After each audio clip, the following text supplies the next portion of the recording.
Quero cumprimentar nesta noite a todo o povo de Deus com a preciosa paz do Senhor Jesus Cristo. Amém? Somos agradecidos ao nosso Deus por mais essa oportunidade que temos de estar na sua casa, na sua presença, para adorá-lo na beleza da sua santidade, glorificar o seu nome pelo privilégio de poder cultuar a Ele. Isso é maravilhoso porque tem pessoas, por não dizer muita gente, lamentavelmente, que ainda não presta culto a Deus, que tem a sua vida, que não tem a sua vida pautada com a palavra, com a sua palavra sendo ela a mesma regra de fé e prática para as suas vidas. E o Evangelho, a Igreja do Senhor tem a incumbência de permitir, fazer com que essa palavra, esse Evangelho, ele chegue ao maior número de pessoas possível. E como fazer? Na realidade, a Igreja tem a dupla função aqui na Terra. Sempre costumo dizer isso porque, de fato, é isso que é a verdade. A igreja está aqui para servir e para esperar. Nessa noite a nossa temática vai falar sobre a nossa esperança.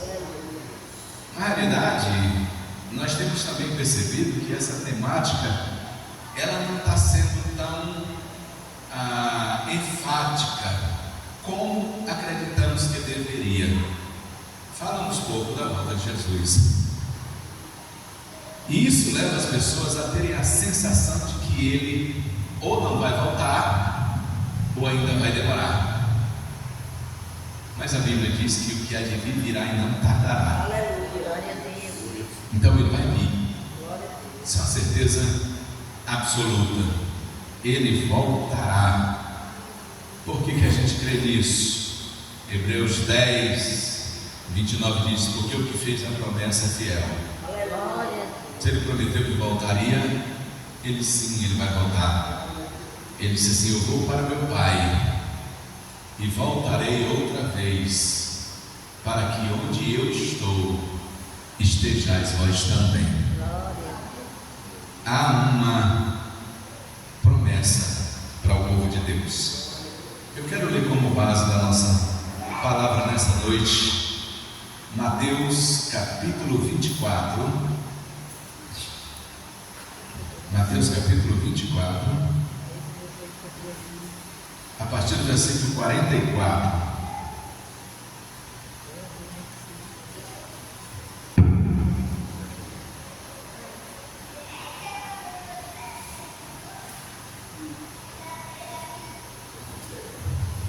Mateus 24, a partir do 44, diz assim: por isso estáis vós preparados também, porque o Filho de Homem há de vir a hora em que não pensais. Quem é, pois, o servo fiel e prudente, a quem o seu Senhor constituiu sobre os seus servos, para dar-lhes o sustento a seu tempo? Bem-aventurado é aquele servo que, quando o seu Senhor vier, achar fazendo assim. Em verdade vos digo que aporá sobre todos os seus bens. Mas aquele servo mau, mas aquele mau servo disser no seu coração: meu Senhor tarde virá, e começará a espancar os seus conservos, e a comer e a beber como os ébrios, virá o Senhor daquele servo, um dia em que não espera, e a hora em que não sabe, e separá-lo-á e destinará a sua parte com os hipócritas, e ali haverá pranto e ranger de dentes. Como disse antes, irmãos, a temática da volta de Jesus, ela não está muito em alta. Outros temas parece que atraem mais a igreja. O culto da vitória, onde você, de repente, nessa ocasião, vem para o culto na expectativa de receber algo mais necessariamente material da parte de Deus.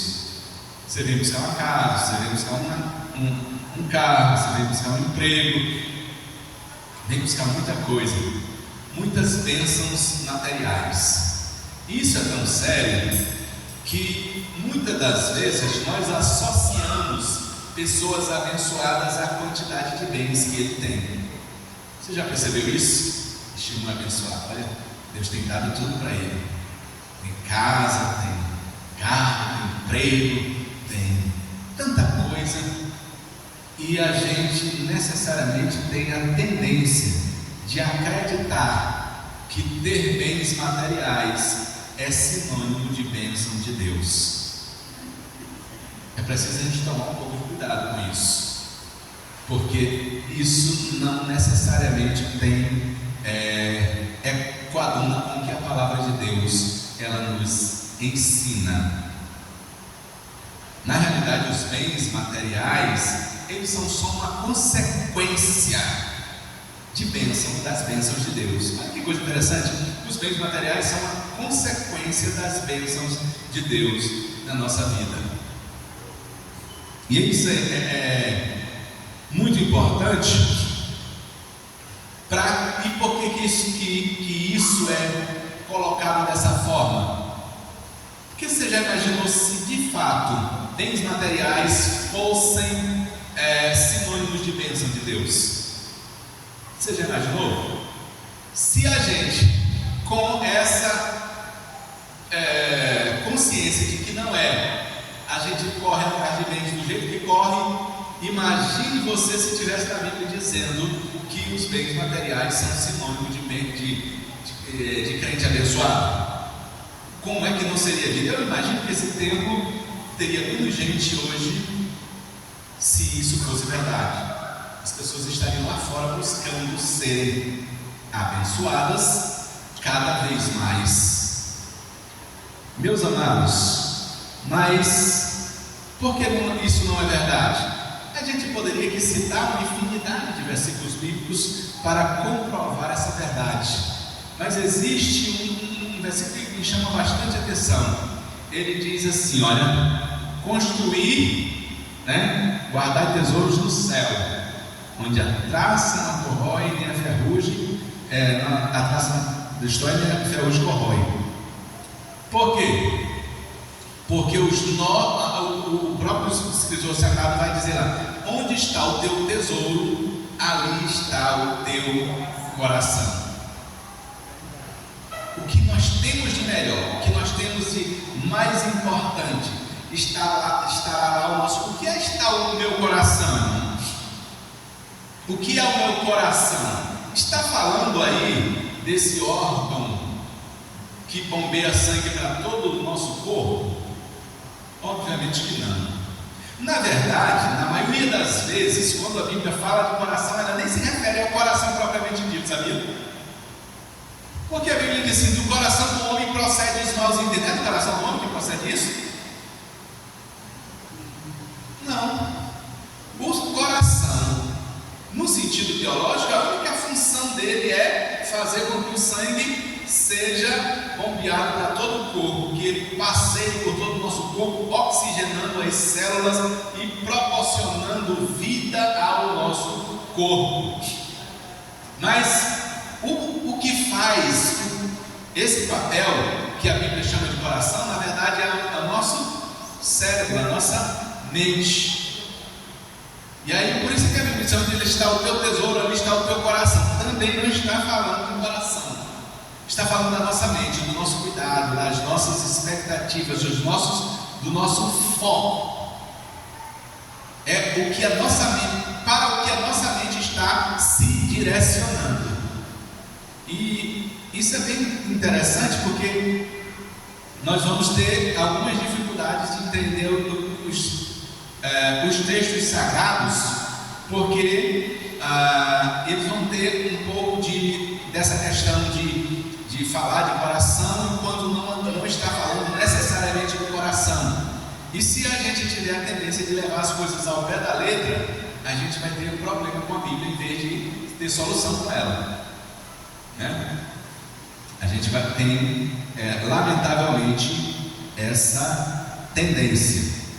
Mas a pergunta de hoje é: você está realmente esperando Jesus voltar? Na realidade, essa é uma pergunta que nós deveríamos fazer para nós todo dia. É verdade. Eu estou realmente esperando Jesus voltar? E o que é que comprova, o que é que caracteriza que eu estou esperando Jesus voltar? É eu dizer que eu estou esperando? Isso é suficiente? Óbvio que não. O que comprova, o que caracteriza que eu estou esperando Jesus são as minhas atitudes diante dessa afirmativa. O que eu tenho feito com relação à volta de Jesus? Tenho buscado viver esta expectativa? Temos nas Sagradas Escrituras algumas igrejas, mais precisamente os Colossenses, que eles, ou melhor dizendo, os Tessalonicenses, que eles esperavam a volta de Jesus para os dias deles. Para o dia deles. Porque lamentavelmente, se você observar, tem momentos na igreja, eu acredito que a gente está vivendo esse momento, que a gente está esperando Jesus voltar daqui a pelo menos 50 anos. Pelo menos. A gente não tem expectativa da volta de Jesus por esses dias, não. Como é que você prova isso, irmão? Pela atitude, pelas nossas atitudes. É muito simples. Você já imaginou, você já observou uma coisa bem simples? Vamos fazer uma festa aqui na congregação, uma festa grande, uma coisa linda, maravilhosa, né? Vamos convidar muita gente, né? Vão vir muitas pessoas de outras cidades para cá. Então, se nós vamos fazer essa festa vai acontecer aqui. Eu pergunto para você: se a gente quer que essa festa seja grande como a gente planejou, a gente vai ficar do jeito que está hoje? É claro que não. Vai haver uma mobilização total da congregação em se preocupar, em se preparar em todos os aspectos. Se convidamos pessoas, temos lugar para hospedar essas pessoas? Temos como alimentar essas pessoas? Temos como acomodação para todas essas pessoas? E se vamos fazer uma festa, vamos trazer alguém, pensar em alguém para trazer uma palavra, para pregar a palavra de Deus, beleza? E se queremos salvação de almas, o que é que a gente precisa? Vamos fazer uma campanha de oração, né? Estar em oração intensa até o dia da festa. Você já observou que a gente faz isso? E se mobiliza de uma forma muito intensa para esse acontecimento. Aí é uma prova cabal que a gente está esperando por este acontecimento. A gente está ansioso por este acontecimento. Por quê? Ninguém está falando nada para ninguém. As pessoas estão vendo você se movimentar. Estão vendo a igreja fazer campanha, buscando fundos para arcar com as despesas que não são poucas, enfim, adornar o templo. Vamos melhorar, vamos dar um grau nessa pintura, vamos fazer isso, aquilo, outro. Vamos pensar numa infinidade de questões que envolvam esse processo, este grande acontecimento. Então, como já dissemos, a gente vai estar em tanto movimento que não vamos precisar dizer para ninguém que estamos preparando uma festa, fazendo uma festa. As nossas atitudes, o que nós fazemos, comprovam que vai ser uma festa. Os irmãos estão se preparando, compraram um som novo, né? Contrataram uns tocadores aí, uns músicos, já contactaram com todos os irmãos ali, até gente incrédula vai colaborar hospedando os irmãos que vão vir. A gente vai aumentar esse número de banco aqui, porque com certeza não vai caber, né? Talvez vamos ter muita salvação de alma. Nós estamos orando, o ciclo de oração está ali firme e forte. Temos ali uma lista de propósitos que a gente tem apresentado diante de Deus para Deus realizar nessa festa. Enfim, a gente fica naquela mobilização até aquele grande dia. Por isso é que eu estou dizendo que a gente está muito apático para quem está esperando Jesus voltar por esses dias. Não sei se você concorda comigo, mas eu penso que para esperar o acontecimento da humanidade a gente está muito para baixo. A gente está muito apático.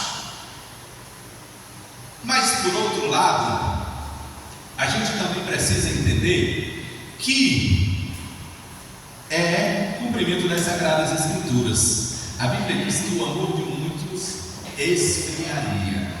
É promessa.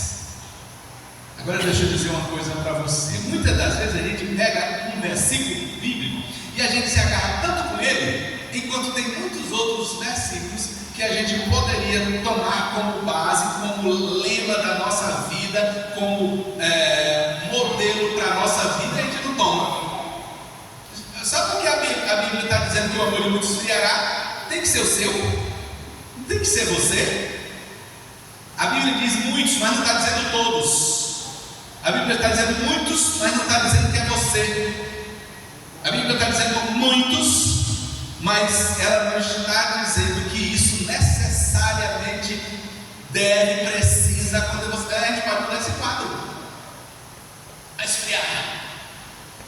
Lembra de Abacuque? Abacuque fez uma oração extraordinária pelo avivamento.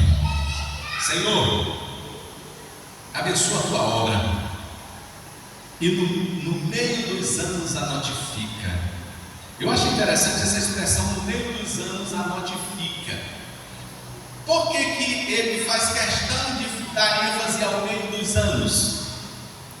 Porque simplesmente é no meio dos anos, aqui é uma metáfora, é que as coisas começam a desandar. Você já observou que quando você aceitou Jesus como Salvador, não sei, acredito que a maioria dos crentes, quando aceita Jesus, gente é fogo puro, evangeliza, prega a obra, vai para a vigília, quer pregar, quer cantar, quer fazer, quer servir, ao tempo e a hora, sabe, está a 1000 por hora, e a gente está naquela alegria toda, naquela empolgação toda, naquele envolvimento todo. Se é na escola dominical, ele está junto, se é na vigília do evangelismo, tudo, ele não reclama de nada. Mas quando passa um tempo, ele já é o dirigente dos jovens, é o líder dos jovens, ou ela já é a líder do vocal, professor da escola dominical, diácono, auxiliar, então, aí o negócio começa a esfriar, e aí começa a ficar, a desacelerar. Por isso é que o salmista diz: Senhor, dá-me a alegria dos primeiros dias da minha salvação. Ele parece que eu vejo Davi assim: Senhor, naquele tempo eu era crente, sabe? Estou precisando daquela alegria hoje novamente, para reerguer a minha fé, para me reestruturar diante de Ti. E por isso é que Abacuque diz: no meio dos anos a notifica, aviva a tua obra, Senhor, e no meio dos anos a notifica. Por quê? Porque o problema não é o começo, o problema é o meio, para a gente poder chegar ao fim, né? Já viu quando é que é 31 de dezembro, a gente lá no Tempo Central, aquela festa bonita, da virada? Não sei você, mas o que eu já fiz de promessa para Deus na brincadeira: Senhor, esse ano vai ser diferente, Jesus. Eu vou ser uma bênção, eu vou fazer isso, aquilo, outro, eu vou me comprometer mais, sabe? Eu sou da escola dominical, eu vou ser mais um professor diferente, mais dedicado, orar mais, me dedicar mais, me apresentar de uma forma mais qualificada para Ti, Jesus. Isso em janeiro, dezembro, dia 31. Então, aquele fogo do dia 31 de dezembro ainda está em janeiro. Em janeiro ele é um professor excelente, não falta uma escola dominical, né? Ele é aquele aluno que não falta, ele é aquele auxiliar presente, que é o braço forte do dirigente. Mas aí lá vem fevereiro, março, abril, Jesus, sol está quente. A gente começa a ver as dificuldades se apresentando, e a gente começa a falar sobre elas. sol está quente, evangelizar uma hora dessa, aquele dirigente é maluco. Irmão, 3 horas da tarde, está queimando a muleira da gente. Então, está chovendo muito. A gente eu me lembro da minha esposa dizendo a respeito da minha filha, ela apresenta um problema para cada solução. Quando a gente está assim, a gente vai estar apresentando um problema para cada solução. Você está esperando realmente Jesus? Eu estou esperando realmente. O que eu estou fazendo da minha vida espiritual? Me diga. A pergunta hoje é essa. Deus quer me impactar com esta palavra. Será se eu estou na comodidade da vida religiosa? Eu não estou sendo um mero religioso. Dou meus cultos, graças a Deus, dou meu dízimo, dou a minha razoável contribuição como professor da escola dominical, como congregado, não falta um culto. E muitas das vezes a gente acha que fazer a nossa parte é suficiente. Eu me lembro de Jesus dizer: se nós fizermos o que é para nós fazer, diz que nós somos servos inúteis, só faz só o que é a minha obrigação. Isso aqui está sujo ali, mas lá não é minha obrigação, então fica por lá. Você já viu que tem gente que é assim? A minha parte eu já fiz. Está brigado com o irmão, né? Se a minha parte eu já fiz, se ele não fez a dele. E a gente tem a tendência de esperar Cristo dessa forma. E o amor vai esfriar. Vai esfriar. E uma coisa interessante, irmão, lamentavelmente, é que a gente não vai estar percebendo isso. Vai estar tão cômodo que a gente não vai perceber que a gente está esfriando. A gente vai achar isso normal. A gente vai encontrar uma justificativa para o injustificável. Mas deixa eu dizer uma coisa para você. A Bíblia está dizendo que o Filho do Homem virá a hora em que não pensais. Você já parou para analisar isso? Ele vai vir uma hora que a gente não pensa, a gente não está esperando, a gente não está nem querendo que ele venha agora. É arriscado a gente estar orando assim: Jesus, em 2024 não. Dá uma segurada aí, porque o negócio está bem. Sabe, se o Senhor puder vir a partir do meio do ano de 2025, eu agradeço, que eu vou dar uma organizada na minha vida espiritual, eu vou começar a orar, me dedicar. Mas agora não. Mas por outro lado, muitas das vezes nós pensamos que crente avivado que espera em Jesus é crente barulhento. Não é cheio. Sabe, na hora que Cristo cai nele é mistério para aqui, para acolá, é glória a Deus e aleluia. E muitas das vezes a gente pensa que espiritualidade é isso. E quando a gente entende que espiritualidade é isso, a gente se sente descrente. Aliás, a gente pensa que a gente até é desviado, né? Às vezes você está no culto, todo mundo está naquela vibe, e só tu está ali, né? Eu me lembro de um amigo dizendo que é tipo bananeira, pé de bananeira, na beira do brejo, não pega fogo nem para ganhar dinheiro, né? Pega fogo em todo mundo, menos nele.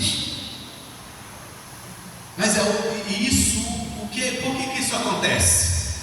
E aí é onde entra a escola bíblica dominical. Falta da palavra, porque a gente, principalmente por sermos pentecostais, nós confundimos o que é um crente avivado, o que é uma vida avivada, o que é avivamento. Deixa eu só dizer uma coisa para você aqui, bem básica. Avivamento é a atitude de quem está vivo. E o que é que alguém está vivo? O que é uma vida? E o que é uma vida em Cristo? E o que é uma vida em Cristo? Irmãos, um crente avivado é um crente cheio do caráter de Cristo. É um crente que compra e paga. É um crente que é um bom filho, que é um bom pai, que é um bom esposo, que é um bom vizinho, que é um bom aluno, que é um bom funcionário. Isso é um crente avivado. E às vezes a gente pensa que não é. O irmão nem abre a boca na igreja, mas é um homem sincero, é uma mulher séria, honesta, é uma boa esposa, é uma boa funcionária, é uma boa mãe, é uma boa vizinha, é uma boa cristã, está ali na igreja contribuindo com uma vida de integridade espiritual no trabalho do Senhor. E muitas das vezes a gente pensa que isso não é vida cristã, isso não é avivado, não é avivamento. Lá na minha congregação, certa vez, alguns anos atrás, os irmãos iam fazer lá uma manhã de avivamento.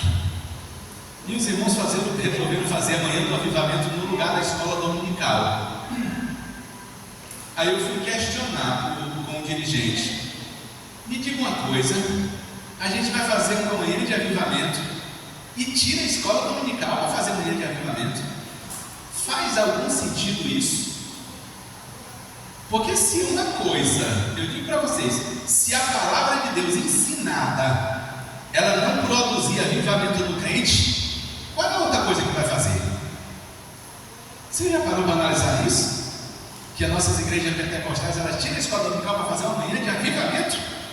E o que é avivamento no conceito desses irmãos?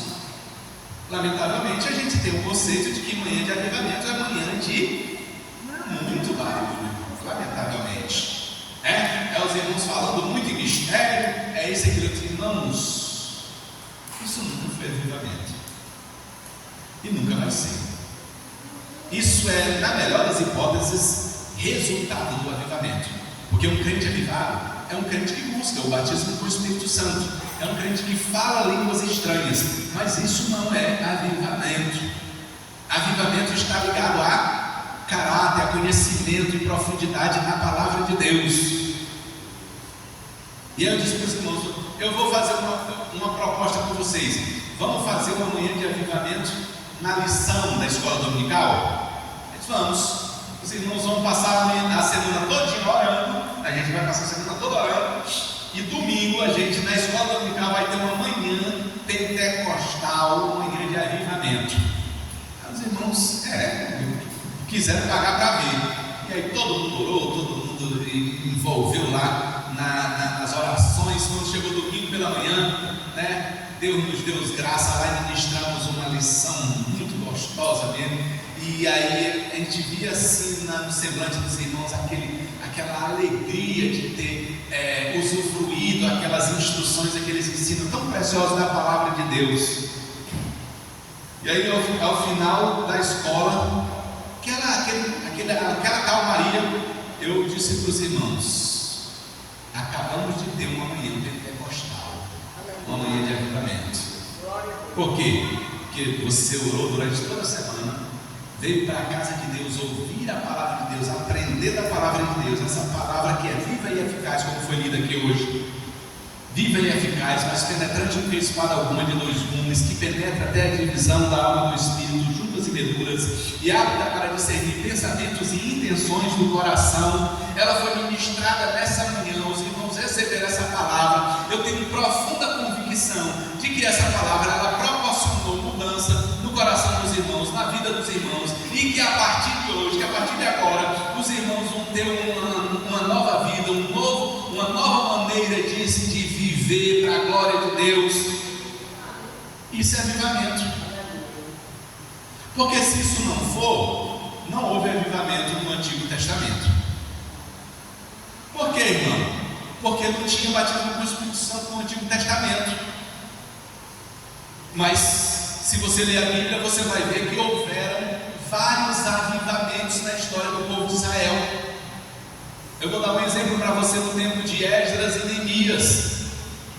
O povo tinha se afastado de Deus, o povo tinha seguido aos postes ídolos. E aí Esdras encontra o livro do Senhor E diz a Bíblia que ele juntou todo o povo e leu. Ele só fez só ler. E leu a palavra de Deus, que são as instruções, que era o Pentateuco, que era a vontade de Deus para o povo de Israel durante um dia inteiro. O povo inteiro ouviu a palavra de Deus. E ao final da leitura, não teve aquela pregação eloquente, alguém ensina, não era só leitura, porque o povo estava tão distante da palavra que a palavra tinha se perdido. E quando eles encontraram, é isso aí. É aí que é a vontade de Deus. Isso foi escrito para nós. No Pentateuco. Gente, realmente. E aí o povo começou a olhar, ouvir aquela palavra. Tá certo, a gente tem que viver assim. Se a gente fizer assim, imagina aí você ouvindo, digamos, Esdras lendo Deuteronômio capítulo 28, que são as bênçãos sobre o Monte Gerizim, né? E aí ele começa a dizer: se fizerdes tudo como eu mando, se andares de acordo com a minha vontade, bendito serás a entrar, bendito serás a sair, bendito serás a deitar, bendito serás a levantar, bendito será o fruto do teu ventre. E aí ele começa a falar das bênçãos, que se andar na presença de Deus, viver e servir a Deus, vai ser abençoado. E aquele povo começou a ouvir todas essas palavras que estavam ali escritas naquele livro. E aí a Bíblia diz que Jeoiada, filho Jeiel, levantou e disse: realmente nós temos pecado contra o nosso Deus. A primeira atitude do avivamento é arrependimento. Uma das principais, ou por não dizer a principal característica do avivamento, é arrependimento. Não é outra coisa que não seja arrependimento. Então o povo se arrependeu, se voltou para Deus. No tocante a essas coisas, ainda há esperança para Israel. E houve um grande avivamento. Mas volto a dizer, não teve barulho, porque não tinha ainda a profusão do Espírito Santo, que só aconteceu depois do dia de Pentecostes, ou a partir do dia de Pentecostes. Antes, todas as manifestações de avivamento eram apenas demonstradas e vistas através do comportamento das pessoas.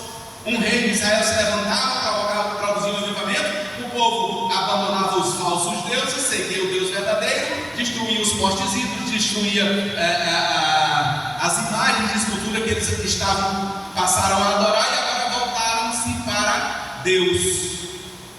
É isso que é avivamento, querido. Qualquer uma outra coisa que não seja isso não é avivamento. E aí, por isso é que muitas das vezes, de repente, alguém acha que nem experimentou o avivamento, e pode ser que ele esteja mais avivado do que quem supostamente esteja avivado, porque há um equívoco, muitas das vezes, por parte de alguns de nós, sobre o conceito de avivamento, principalmente dentro de uma igreja com uma perspectiva pentecostal. E todas as vezes que eu falo isso, eu tenho que tomar cuidado, porque tem irmão que pensa que eu sou contra o mover do Espírito, o falar em línguas, o buscar o batismo do Espírito Santo, essas coisas. Por quê? Porque não é assim que a Bíblia ensina, irmão. Não, isso é tão sério, isso é tão sério. Sabe o que acontece nas nossas igrejas? Muitas das vezes os cultos, eles estão de encontro com o que a Bíblia instrui. Você sabia disso? Você já viu que um culto avivado tem muito barulho? E a gente acha isso bom? Não, o culto foi bênção. Irmão, lá teve irmão que andava, sabe, correndo da igreja lá no mistério, disse que foi culto, foi bênção. Não sei o que foi que o pregador pregou, não, mas que foi bom, foi. Sabe por quê? Porque parece que a gente não lê Coríntios. né?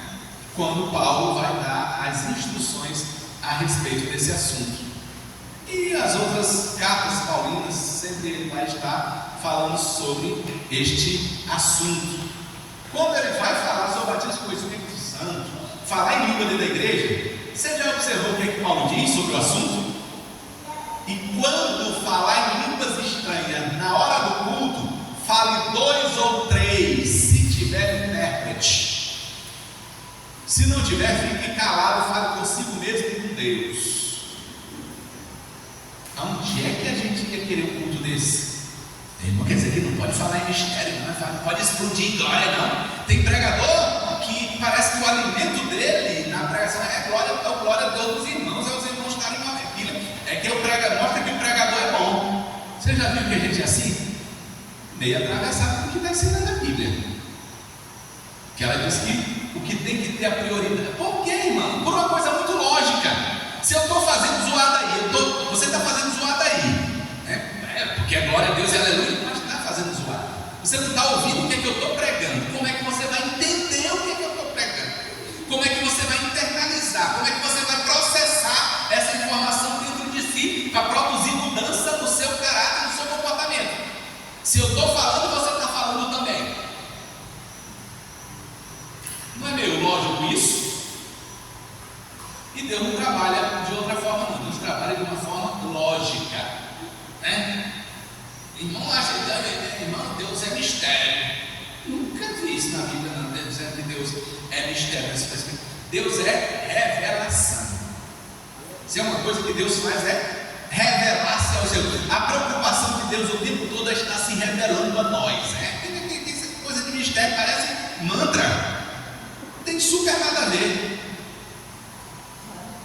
Então, estar preparado para a volta de Jesus é estar cheio do conhecimento da palavra de Deus, cheio das instruções da palavra de Deus, para através e por meio dessas instruções viver uma vida que dignifique o santo nome de Jesus.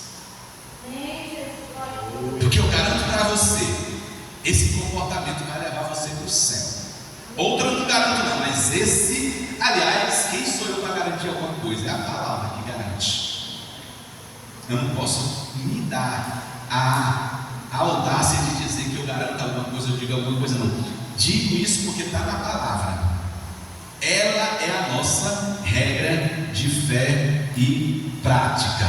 Então, estar preparado para a volta de Jesus não é apenas dizer que está, mas as nossas atitudes vão comprovar que de fato nós estamos esperando o Mestre.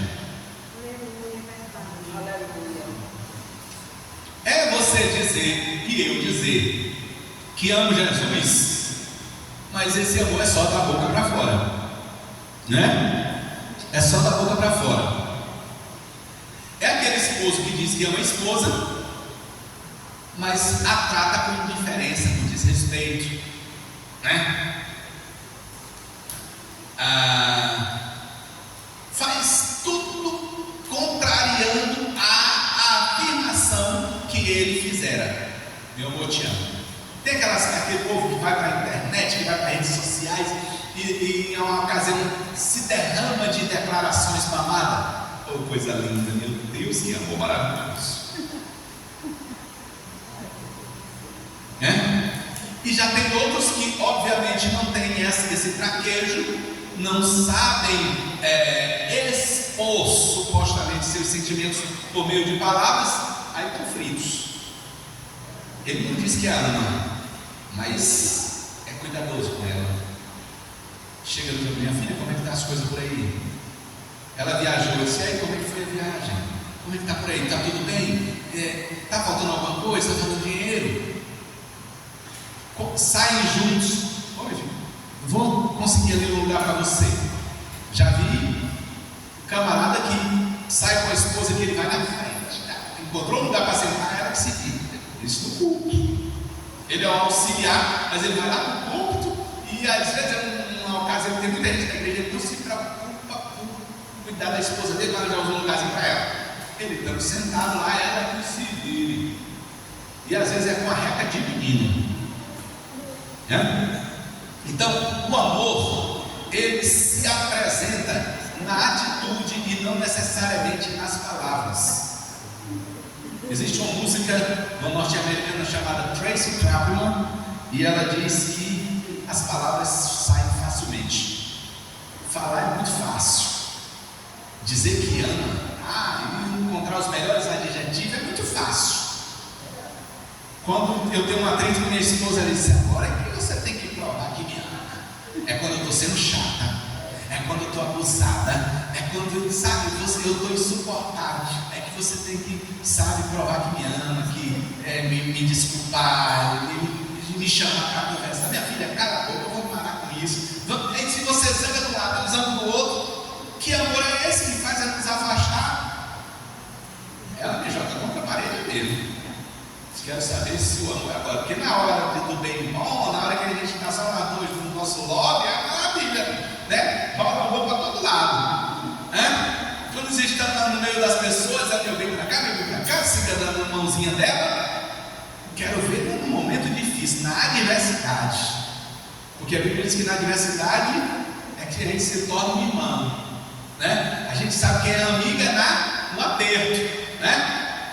Rapaz, não vi minha irmã na igreja assim, o que foi que aconteceu com ela? Tem um celular dela, minha irmã, como é que está, abençoada? Não vi você na escola, não vi você no culto da EBD, o que está acontecendo com você? O que foi que houve? Estou preocupado com você e demonstro para você que eu amo você. Nunca lhe disse isso não, mas quando eu ligo para você querendo saber sobre você, como você está, o que foi que aconteceu com você, se você teve algum apego, está doente, alguma coisa, eu vou lhe visitar, vou estar com você nos momentos difíceis. Isso é amor. E a gente está esperando Jesus, é assim: bem-aventurado aqueles a quem, quando o Senhor vier, os achar servindo assim.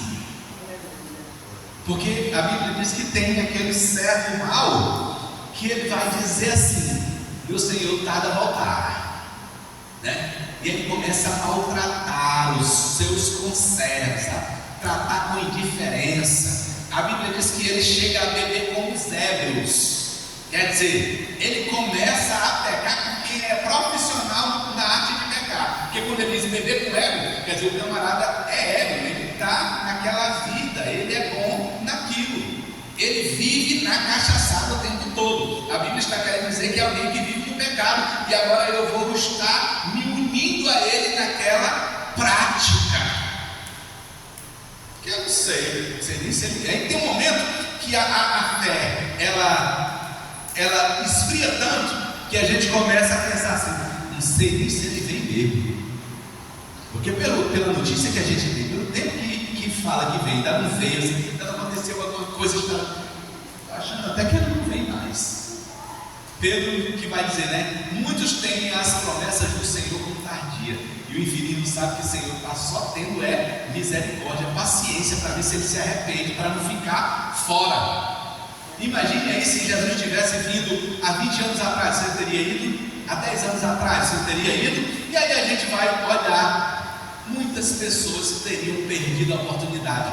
Ele ainda não veio porque ele está aguardando o maior número de pessoas serem salvas, para a colheita ser boa. E ele está contando com a igreja para o fazer.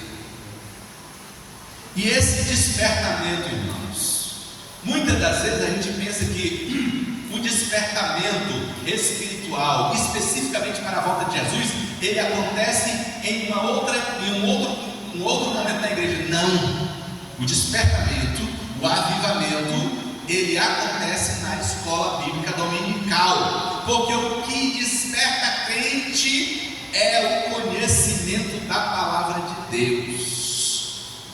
Por uma lógica muito simples que Jesus disse: e conhecereis a verdade, e a verdade vos libertará. Você já observou que quando a gente adquire conhecimento, a gente fica mais empoderado? Pergunte para uma pessoa que não sabe ler, parece que o mundo é um pouco nebuloso para essa pessoa, né? Gente, meu sonho era poder... Eu sou professor, já fui professor de EJA por algum tempo, e aí eu ficava olhando que boa parte dos meus alunos dizia assim: professor, o meu sonho é poder escrever meu nome, botar meu nome.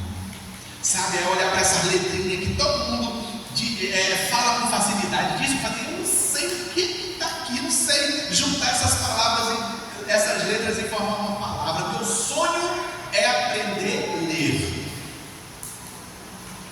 E muitas das vezes você tem um domínio dessa arte e não se aproveita dela, para ficar mais livre ainda, porque quanto mais conhecimento, mais liberdade. Há quem pense que conhecimento ele aprisiona, né? Torna a pessoa prepotente, torna incrédulo. Tem pessoas que pensam que o conhecimento afasta a pessoa de Deus. Nunca. Se ele se afastou de Deus quando adquiriu conhecimento, ele não adquiriu conhecimento, porque o temor do Senhor é o princípio da sabedoria. O que denota que alguém é sábio é o temor ao Senhor. Quando você vê alguém que diz que não crê em Deus, quando você vê alguém e ainda diz que não é sábio, não. Ele pode ser, no máximo, inteligente, porque existe a diferença entre inteligência e sabedoria. Inteligência é o acúmulo de informação, e sabedoria é colocar essas informações em prática no seu cotidiano. Há uma diferença abissal de uma coisa para outra. Então, a Bíblia diz que a demonstração de que alguém é sábio é alguém que teme ao Senhor. Obviamente eu não estou falando aqui de ter medo, eu estou falando de respeito. Quando eu tenho temor por minha mãe e por meus pais, você vê um camarada de 1,80 m, a mãe dele e o pai dele são 1,5 m de altura, ele é fortão e tudo mais. Ela diz: rapaz, vai fazer isso? Sim, mamãe. Sim, papai. É porque ele tem medo do pai dele ou da mãe dele? Não, ele respeita o papai e a mamãe. O temor é isso, é o respeito que a gente tem pela outra pessoa. Deixa eu dizer uma coisa para você: tanto quer que você tenha medo dele de jeito nenhum. Se você estiver aqui servindo a Deus, na casa de Deus, por medo de Deus, você está totalmente errado e fora dos propósitos de Deus para a sua vida. Deus não quer ninguém aqui com medo dele. Deus não quer ninguém na casa dele com medo dele. Oh Deus, eu estou aqui, é porque eu estou com medo. Diz que se a gente não servir a Deus, a gente vai para o inferno. Diz que ele vai, sabe, visitar a gente, jogar a gente no leito, isso aqui, eu morro de medo disso. Então eu estou aqui. Salmista Davi disse uma coisa interessante sobre Deus, que é sempre bom repetir. Ele disse assim: Senhor, as minhas orelhas furastes. A gente ouve essa expressão, a gente acha estranho. Ixi, orelha furada, não sei. Porém, havia um costume na época de Davi, que um escravo, ele tinha um tempo de subserviência ao seu senhor. Passava aí 30 anos servindo aquele senhor. Ao fim desse tempo, ele tinha a obrigação de libertá-lo, de mandá-lo embora. Ele não podia mais ser escravo daquela pessoa ao final desse tempo. Porém, existiam alguns escravos que eram bem tratados pelos seus senhores, apesar de escravo, porque escravo naquela época era objeto, eram coisas, não eram tratados como pessoas, eram coisas. Mas existiam alguns senhores que eram tão humanos, tão gente boa, que eles tratavam o escravo como até uma pessoa da família, que quando dava o tempo dele ir embora, ele disse: não, estou achando tão bom aqui, não estou nem me sentindo escravo aqui. Disse: não, mas é o seguinte, a lei ela diz que deu esse tempo aqui, vai embora. Agora tem uma ressalva: se realmente você quiser ficar, a lei tem uma abertura. Eu tenho que levar você em praça pública e furar as tuas 2 orelhas, para que todas as pessoas que ao vê-lo trabalhando para mim de orelhas furadas vão entender automaticamente: não é mais escravo, trabalha porque gosta dele, trabalha para ele porque quer, não é porque é obrigado. obrigado não. Quando o salmista Davi diz: Senhor, as minhas orelhas furastes, ele estava querendo dizer: eu te sirvo, Senhor, não é porque eu sou obrigado não. Não é porque eu tenho medo do inferno não. Não é porque eu tenho medo disso, aquilo, outro não. Não é, sabe? Não é por nada disso, é porque eu te amo. Deus só quer você servir para Ele se for por amor, se for por outro motivo. Se você tiver um outro interesse, você está perdendo o seu tempo. Pode estar em qualquer outro lugar. É a Bíblia que diz isso, não é que estou dizendo não. Tem que estar aqui por amor. Então, por isso é que a gente precisa rever os nossos conceitos. Por que eu estou aqui? Por que eu sirvo na casa de Deus? Por que eu me congrego? Por que eu me disponho a estar servindo a Deus? Qual é a real motivação? O que me leva a isso? Isso é um conceito de avivamento. Isso também é um conceito e uma perspectiva de alguém que está esperando a vinda de Jesus. Porque a vinda de Jesus ela é aguardada com fé e vigilância, e sobretudo essa fé e vigilância tem que ser uma fé e uma vigilância racional. Tem pessoas que pensam que a gente tem que obedecer a Deus por obedecer a qualquer custo. E Deus não quer que você obedeça e aceite Ele a qualquer custo. Ele quer que isso tenha uma racionalidade. Ele quer que isso tenha uma racionalidade. Por quê? Porque aqui não é nenhuma religião onde as pessoas servem de uma forma que normalmente a gente chama de qual seria uma expressão que se utilizava muito antigamente e que tinha até uma conotação positiva, mas que de fato não tinha. Por exemplo, crente, eram os crentes, meu Jesus, eu tenho uma dificuldade para lembrar algumas expressões, mas era crente fanático, às vezes as pessoas dizem que aquele irmão é fanático, e ser chamado de fanático parecia ser uma coisa bonita, alguém que gosta de Jesus. Não, o fanatismo ele não é positivo, porque na realidade o fanatismo ele leva você ao extremo. O fanático ele não é racional. O nome já está dizendo, fanático não é racional, né? É aquela pessoa que serve sem consciência, faz sem consciência. Já viu aquele irmão que é tão... um exemplo de fanatismo são torcidas organizadas de time de futebol. Você já viu o que eles fazem pelo time de futebol? Eu estava vendo outro dia um camarada que eles queriam ter o carro dele para assistir a final do Corinthians, não sei onde, no país ele era corintiano roxo, ele vendeu o carro dele para ir rodar atrás do Corinthians, o Brasil todinho, onde ele fosse. Aliás, tem pessoas que onde o time dele vai, pode ser onde for. Eu sei que teve um tempo aí que o time foi para o Japão, o camarada vendeu tudo, foi para o Japão atrás do time. Não tem muita lógica um negócio desse não. E ele explica lá, mas meu amor pelo Corinthians, pelo Flamengo, ele não tem explicação, sabe? Eu faço qualquer coisa por ele. Tem homens e mulheres que eles acham também que o amor, homem e mulher, ele não tem que ser racional, sabe? Inclusive a televisão, a mídia, ela prega justamente isso, que é a irracionalidade do amor, né? Tem gente que mata por amor, né? Eu amo demais, não consigo viver sem ela. Não existe isso. Quando passa do caminho do patamar da racionalidade, já não serve. Quando passa do patamar da racionalidade, já não serve. Deus, ele é temperado. E eu quero finalizar explicando isso aqui para você. Olha o que é que Jesus diz assim: vós sois o sal da terra, né?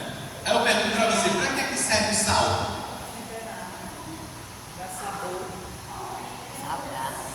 Para temperar, para dar sabor. Tem gente que diz que é para salgar, né? Para conservar. Mas quando Jesus disse que nós somos o sal da terra, Ele não está dizendo que é para a gente salgar a terra, não. Também não diz que é para conservar, não. Quem conserva não é a igreja. Quando ele diz que nós somos o sal da terra, ele diz que nós somos para dar sabor, para dar para a terra olhar para nós, para o mundo olhar para nós e ver o sentido da vida.